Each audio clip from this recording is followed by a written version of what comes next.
Teachers, what's the weirdest/craziest thing you've caught a student doing? I teach in Japan and it's pretty fun.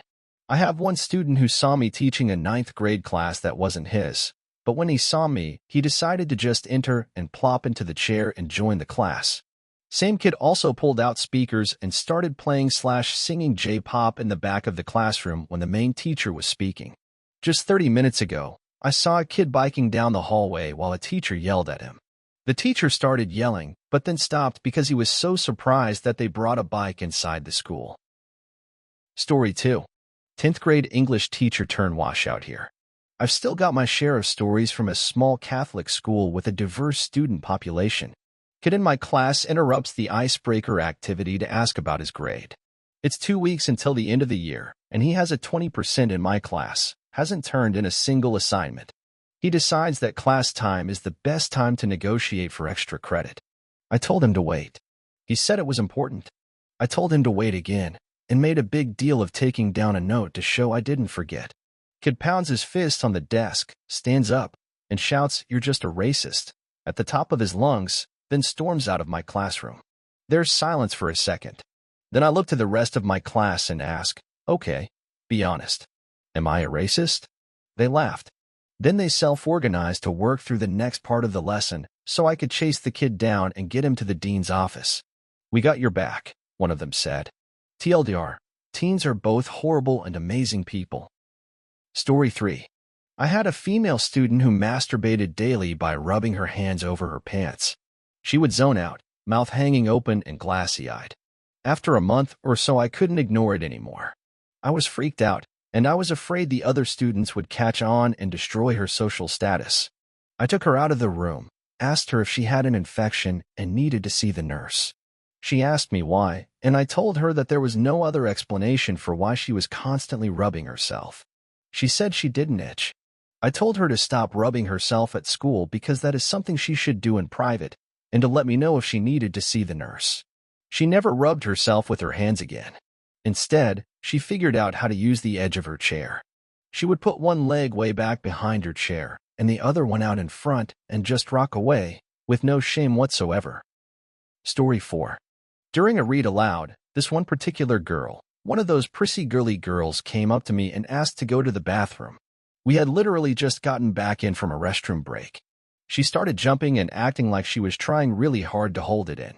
So, I let her go. 10 or so minutes later, she comes back. The entire class is focused on me, and it is dead quiet.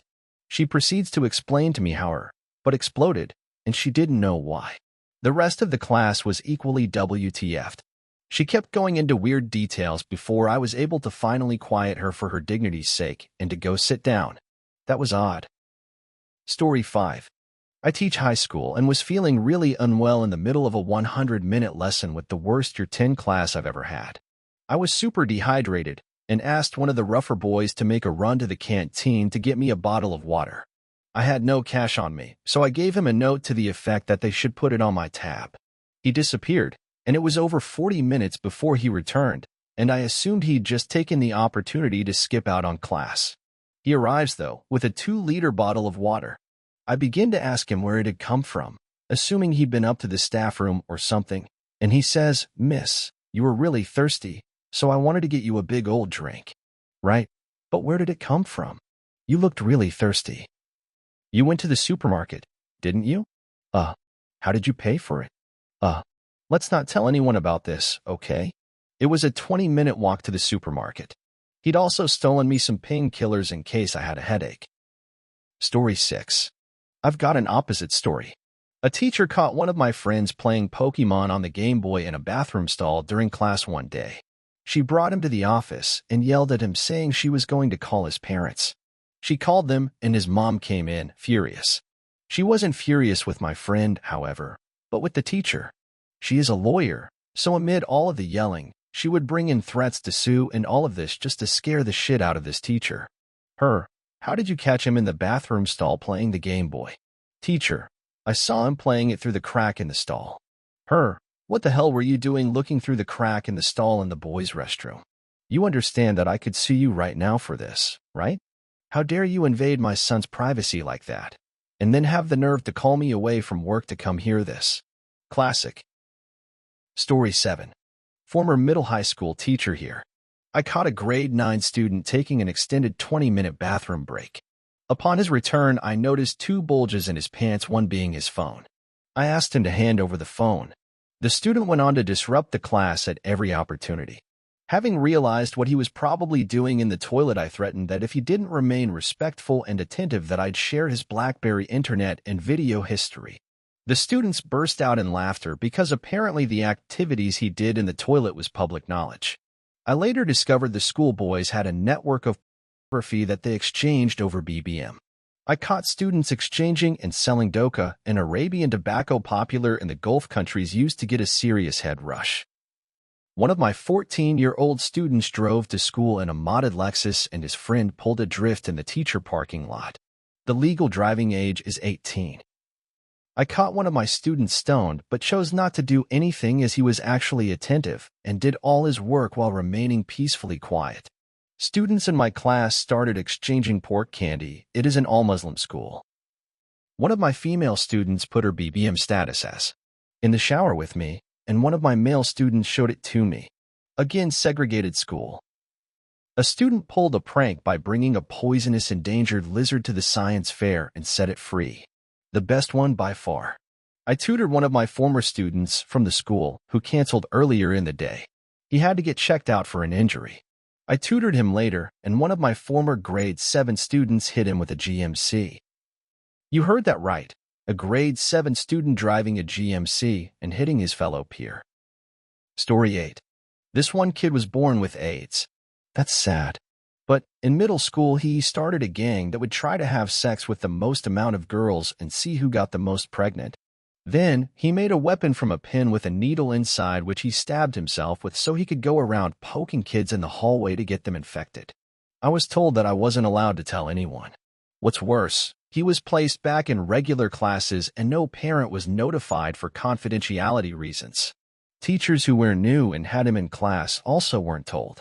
This was in Kentucky. But the student had an IEP for emotional issues, so it was handled differently in court. He went to juvie for a year, then started high school. Story 9.